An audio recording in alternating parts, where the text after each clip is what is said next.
Thanks, Joe. Well, if you're looking to get a drink in Center County, specifically State College, you may have to pay a little more for it in the future. A recent poll from the Center Daily Times showed the majority of borough council candidates support an alcohol-related tax. With more on this story, we check in with our Evan Hinckley live in State College tonight. Evan? Yes, good evening, John, Amanda. Right now, there are only two places in the state where an alcohol tax is currently allowed, and that's in Philadelphia, where there's a 10% tax on alcohol, and then in Pittsburgh, specifically Allegheny County, where there's a 7% tax on alcohol. Now, earlier today, I spoke with both college students and longtime locals here in the State College Borough to hear their reactions about paying more for those drinks.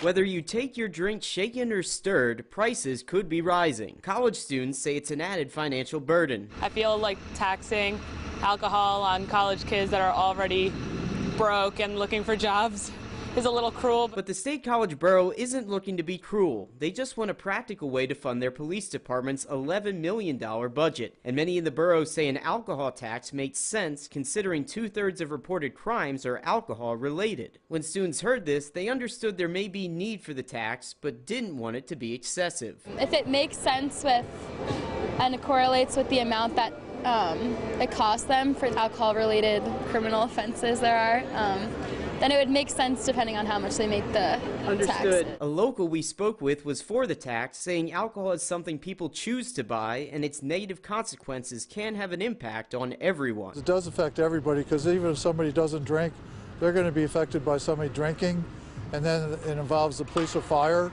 and so they do need to have funds to take care of those situations. Local bars we reached out to, including Hotel State College and Company, who owns multiple bars downtown, say they would not be a fan of the tax, but understand it may be a, quote, necessary evil to help the police department as long as the tax is responsible. They also say they would only support the tax if it was county-wide, not just as a poured beverage tax for bars, but for distributors as well. This way, customers would not have incentive to get their booze somewhere else in the county.